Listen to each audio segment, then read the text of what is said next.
know that a lot of you guys really like to come to the observation days. I know it's really beneficial. You get to see what the kids are doing. And because of the pandemic, obviously, we can't do that anymore. And so I just wanted to make a video of what the girls are doing in class. They're doing really great. And just to show you kind of what we're working on. And then that way, you know, when you ask them and you say, you know, how was dance? And they just say good. They could go, oh, well, what did you do today? Did you do your pirouettes? Did you do your turnout exercises, etc.? And so I just wanted to let you know what we're doing. So for jazz, we're really not working on much of jazz right now. What I really use during that time is to stretch and do warm-ups with them. And so that's really good for them because being that we left so abruptly in March and haven't started dancing until September again, there's that big gap of, you know, not everyone was stretching, and that's totally fine. We definitely understand that. But stretching is a big part of it, especially when you get older. It's a lot harder to maintain your flexibility as you get older. And so we really want to work on those stretching. I know that they brought belts a few weeks ago and we were stretching with belts. We've been doing a lot of back exercises to loosen up their backs. And so that's really good because the older you get, it's really hard to keep that back flexibility, especially as you get into your teen years where your muscles start to kind of form and set where they're going to be. And so we've been doing a lot of that in jazz, just stretching and strength training, you know, working on the abs, the glutes, the quads, things like that. We have been working a lot on ballet, and so that's what I'm going to show you today, because we've been working a lot of technique, a lot of turnout, things like that. And so we've been doing a bunch of combinations with that to help them work on their technique and work on just those really, really basic skills that we need to have as dancers. And so we've been working on that a lot, and they've been doing awesome with it. So I'm going to show you a few bar things that we've been doing. You don't need a bar, obviously. You can use, you know, a chair or your kitchen island or, you know, your dresser, something like that, whatever, just a surface to hold on to. But the first thing we do is our pliés, and we do our pliés in first position, we do them in second position, we do them in fourth position, and then we've been doing them in fifth position. And so we've been doing that on the right and the left. And the big thing with the pliés is control and also maintaining that turnout, obviously, because that's what we've been working on a lot with ballet. And so what they do is they do 2 demi-pliés, which are just small pliés, really making sure that the knee is not going over the toe. And then a grand plié is the last part of that combination, where they go all the way down and then really maintain that control as they come up. And then we've been stretching over to the side, really engaging these muscles on our sides. And then we do that throughout first, second, fourth, and fifth position. And so this is what they look like in first position, really maintaining that turnout. We do our preparation is first, fifth, second, and we go demi-plie, making sure our knees aren't over our toes, and out, demi-plie, making sure that bottom is tucked in, and then we go down into our grand plie, making sure that we stay super turned out from our hips, really controlling it on our way up, and out. And we do that for first, second, fourth, and fifth. Our next thing that we do is our tendus, and tendu means to stretch, and we're stretching our feet. So again, we usually do this one in first position, and this one's the really important one for turnout. I do this game with them, I call it the star game, is I put a star sticker on their knee, and I tell them, if you can see your star, then you're not doing it right. Because our knee, when we walk, it goes like this. The camera can see my knee. But in ballet, or in any sort of dance, we turn our foot out. So our knee doesn't face the front, it faces the side. So we've been really working on turning out from our hip, and really making sure that we have nice, strong legs all the way through. So tendu, like I said, means to stretch. So what we do is, usually we'll start in first position, and I'll make them go. They're gonna use the ball of their foot to brush against the floor, and then once they get fully extended, only their big toe should be on the floor. You don't want them to do this. This is called sickling, and it's very bad for your feet. But big toe on the floor, and then we just slide it back in through the ball of our foot, really maintaining control of our foot. Use that articulation. And we do those to the front, to the side, and to the back. And we do those on both sides, obviously, to do our right and our left. The next thing we've been doing is our dégagés. Dégagé means to disengage from the floor. And this is really important when it comes to jumps leaps, anything where you're taking off in the air, it's disengaging from the floor. So again, we start the first position, they're gonna brush that foot as hard as they can and point it in the air. So it almost sounds like, I call it striking the match. If you strike a match like this, you're not gonna like the match, it's not gonna like. But if you strike it like that, it's gonna match, and I tell them to make that sound with their foot. You wanna make that sound. So when we do our dégagés, it should sound, and we close it first. Really, really, really powerful leg. And then we do those to the side, and then we do those to the back. Really working on that ball of the foot, pressing out, push. The next thing we do, which is a similar exercise, that's called, they're called frappés, and they use the same kind of motion of striking that match, but we start in a different position and we end in a different position. So in this position, we start in what's called sur le coup de pied, or coupé for short, and we flex our foot, and we start with our ankle to our shin, nice and turned out still, and we do the same movement. We brush, that's why it's flexed, brush, but this time instead of just going out, disengaging from the floor, we land in a tendu devant, tendu to the front. So we start in sur le coup de pied, or coupé, we brush, and then we land it. And then we bring it back, and we do the same thing to the front and to the side, and then we do the same thing to the back. Bring it back into coupé, brush, toe. The other thing that we've been doing is we just started this week, but we've been doing battements and grand battements. So these ones I like to start in fifth, and they just battement as high as they can. They come down to a tendu, and then they close. Battement, tendu, close. Again, control. Our whole body has to control everything. So I tell them to squeeze their abs. If they can engage their core, you can really see it in mine because there's a little wrinkle right there. It comes in, and you battement, tendu, come down. And so we've been working on that strength in the legs as well as control. We don't want it to slap down like that. We want it to come up and then nicely come down and close. And that's what we've been doing for jazz. So for tap, we've been working on a bunch of stuff, super easy. And then this past week, we did a little bit more difficult stuff. It was really fun. The girls did really well. I was super proud of them. So the first 3 weeks, we learned a combo each week. The first combo was super easy. It was about shuffles. Really making sure that we have the articulation, making sure that we're not using our whole leg on our shuffle. We don't want to do that. Really engaging the ankle instead of the whole leg. And then just making sure that we're all doing the right rhythm. We did a lot of stuff a cappella with no music, so that they could listen to each other, hear what's going on around them, and going, am I on the right rhythm? Because a lot of students like to, instead of going in a swung tempo, is what we call it, where they go a 1, a 2, a 3, a 4. They go and 1, and 2, and 3, and 4, which you can do shuffles like that, but for the purposes we're using, I like them to use the swung tempo because it uses a lot more of their brain to make sure they're in rhythm, and so it engages them a lot more. And so our shuffle combo, it went like this. I'm going to turn around. It was 7 shuffles to the front and a ball change. So we did a 1, a 2, a 3, a 4, a 5, a 6, a 7, and 8 on that ball change. And then the same thing to the side. 3, ball change. Same thing to the back.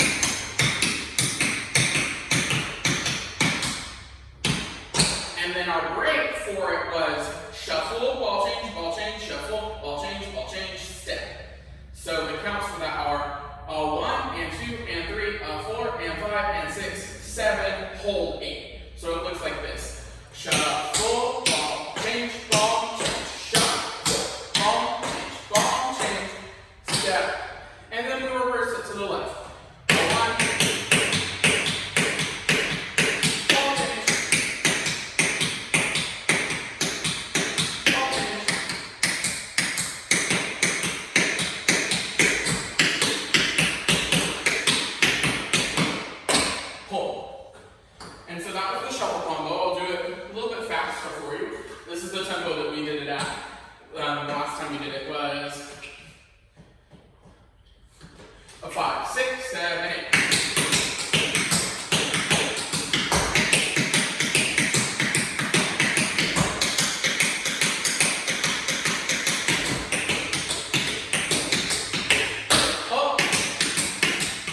going to do that towards you guys because it's traveling forward flaps. So all it was 3 flaps and a hop. So we flap on the right, flap on the left, flap on the right, hop. Just like that. So a 1, a 2, a 3, 4 is our hop. And then as we went in the progression, we added more sounds. So we did flap, flap, flap, hop. Then our second time we did it was flap, flap, flap, toe hop. A 1, a 2, a 3, and 4. Then the third set we did was a shuffle. Flap, flap, flap, shuffle hop. A 1, a 2, a 3, and a 4.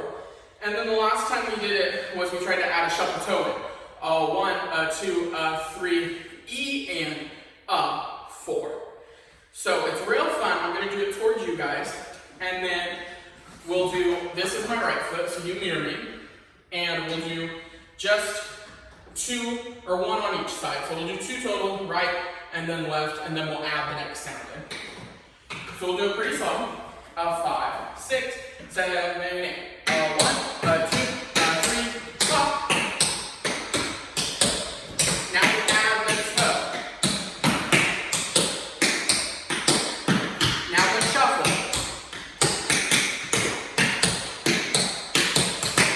And then for the last one, we have the shuffle toe up. So let me do the shuffle one again for you guys.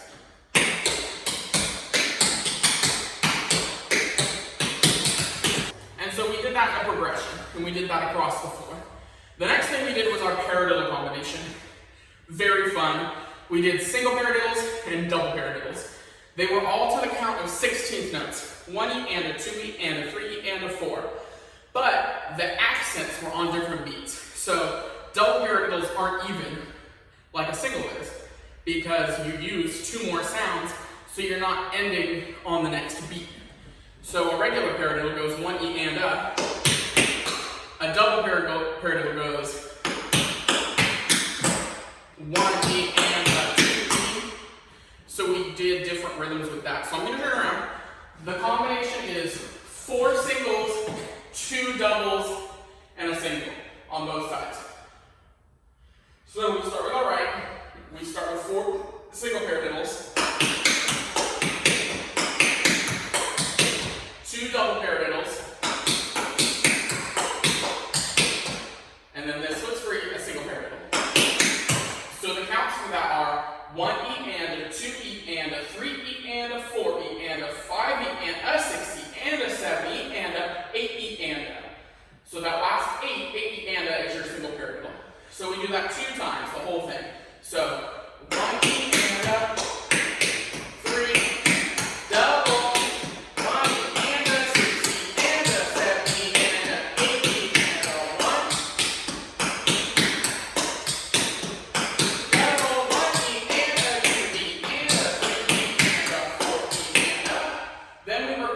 double with the single on both sides. Double, single, double, double, single. And then we do what's called, this is something new that they haven't learned yet, it's an open paradiddle, they just learned it.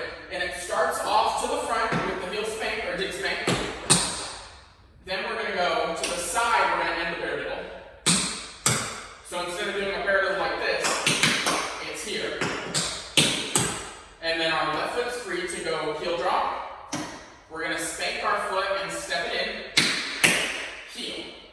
So it's the same rhythm, still 16th notes, but it's just a different kind of pattern. So it's 1, E, and 2, E, and so it's even. It's just a different kind of pattern. And we're going to do 3 of those. So right, left, right.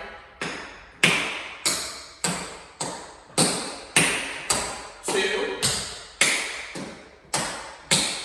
Last one. Left foot's free, paradiddle, stand. And that's the whole thing. So we're going to do the whole thing, and then we'll do the whole thing a little bit faster. So 5E and a 6E and a 7 and an 8E and a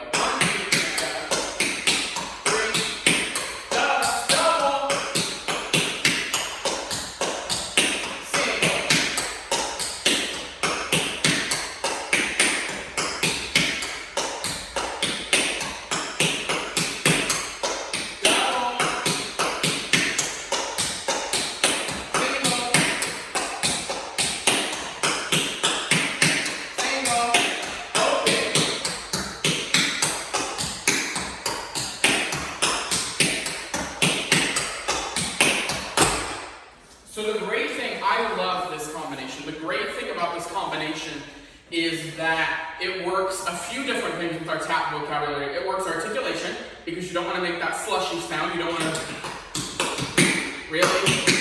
really clean sounds.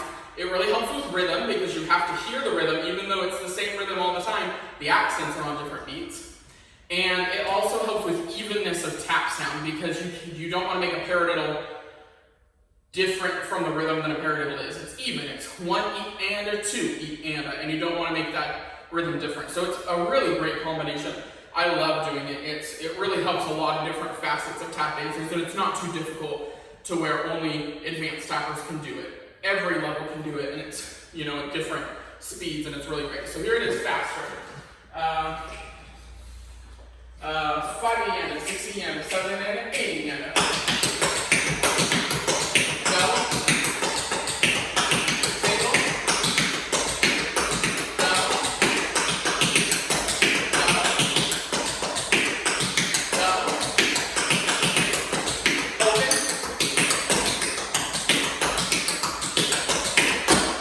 Reverse it. 6, 7, 8 yen.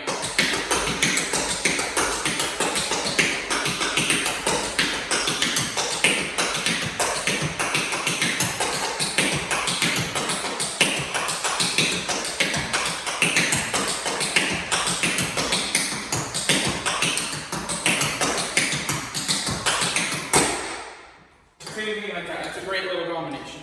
The last thing that we learned in tap was we worked on back flaps, and everyone had their back flaps really great, so we started doing something called drawbacks. And then we leveled it up. We put all of the things we've been learning together into a step called a Cincinnati. And so what back flaps are is it's the same thing as a front flap, just back. And so we pick our foot up. We'll start on the right foot. We pick our foot up and we spank it, and then back. And then we lift our foot up and back. And we just worked on those. And then we did what's called a drawback. So a drawback is the same thing, but you do a heel drop on the standing foot before you do the rest of the back flap. So you spank. I'm going to do my standing foot heel drop, step. So this one, the rhythm changes. So instead of 1, 2, 3, 4, you start on and for a drawback. You spank and 1. That really helps, because every time you do this, you're gonna rock back on that foot. That's your beat. That's 1, 2, 3, or 4. Every time. So a drawback, all it is adding that heel drop in. So and 1, and 2, and 3, and 4, and 5, and 6. That's all it is. And then what we added in was a pretty difficult step. It's called Cincinnati, and it adds a shuffle and then a couple more heel drops. So the way that we did it was we did 2 drawbacks, and then our Cincinnati, which is, I'm going to show you on the right, is spank, heel, shuffle to the side, heel, step. And then we switch feet, obviously. So we do 2 drawbacks and then our Cincinnati, and this is the rhythm for it. I'm going to turn around because it moves backwards. It's and 1, and 2, and 3, and 4. Yeah, so it's all and counts. So and 1, and 2, and 3, and 4 is that rhythm, yeah? So it's more, I like to do it more swung, and a 1, and a 2, and a 3, and a 4. Instead of very rhythmic, very up and down, we want to do it more of a swung tempo, so it's spank, heel, step, spank, heel, step, spank, heel, shuffle, heel, step.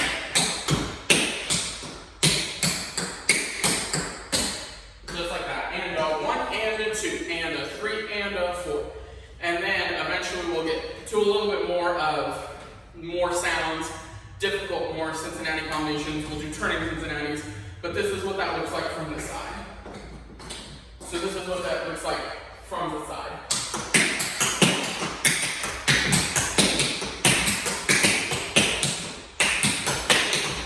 Just like that, yeah? So it's just a traveling back step. It's really fun, and it really gets their brains working on rhythm and stuff like that. And that's what we've been working